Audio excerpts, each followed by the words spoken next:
आज का ये वीडियो स्टार्ट करने से पहले मैं आप सभी से एक सवाल पूछना चाहूंगा।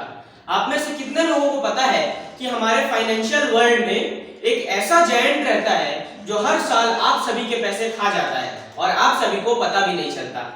हेलो फ्रेंड्स, मैं हूं आयुष मिश्रा।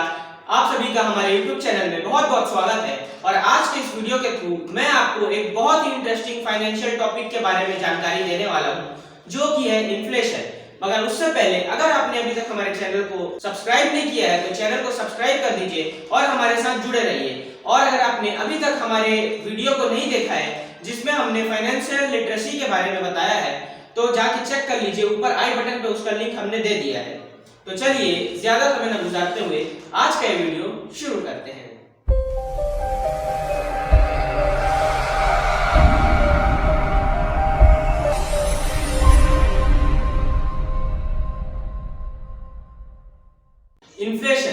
इन्फ्लेशन एक ऐसी चीज है जो हर साल हमारे करेंसी की परचेजिंग पावर को कम कर देती है।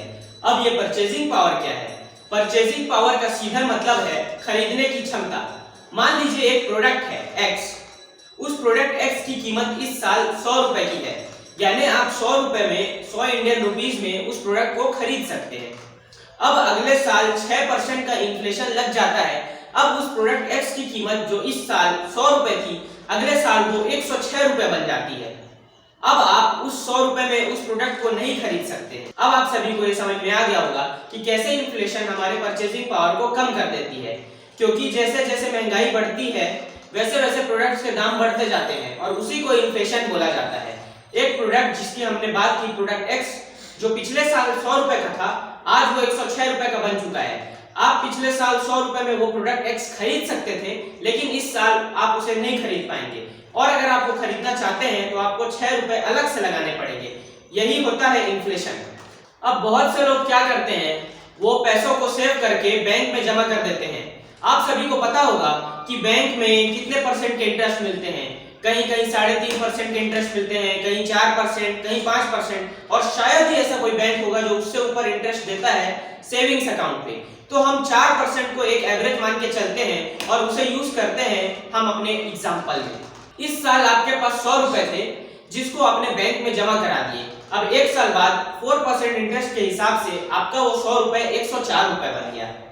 लेकिन जो प्रोडक्ट X था जिसकी वैल्यू पिछले साल 100 थी वो 106 बन चुका है। इसी प्रकार आप पिछले साल उस प्रोडक्ट को खरीद सकते थे, लेकिन अब उस प्रोडक्ट को आप नहीं खरीद पाएंगे और अगर आप खरीदना चाहते हैं तो आपको 2 रुपए उसमें अलग से जोड़ने पाएंगे। इस प्रकार आपको ये समझ में आता है कि कैसे इन्फ्लेशन चुपके से हमारे पैसों को खा जाता है और हमको पता भी नहीं चलता है। तो इन्फ्लेशन से कोप अप करने के लिए, उससे लड़ने के लिए हमें क्या करना चाहिए? हमें ये करना चाहिए कि हमें अपने पैसों को सिर्फ बैंक में सेव करना ही नहीं, उसे कई अच्छी जगहों पे इन्वेस्ट करना चाहिए। अब हम एक एग्जांपल ले लेते हैं, जैसे कि आपने उन पैसों को एक इंडेक्स फंड में इन्वेस्ट कर दिया जो कि आपको ईयरली 8% का रिटर्न देता है। अब एक साल बाद आपकी 100 की इनकम जो कि बैंक में 104 बन रही थी, अब वो एक इंडेक्स फंड के अंदर 108 बनने वाली है। अब वो प्रोडक्ट X आप खरीद भी सकते हैं और साथ साथ में 2 रुपए जो आपको पहले देने पड़ रहे थे एक्स्ट्रा, वो 2 रुपए अब आपको बचेंगे।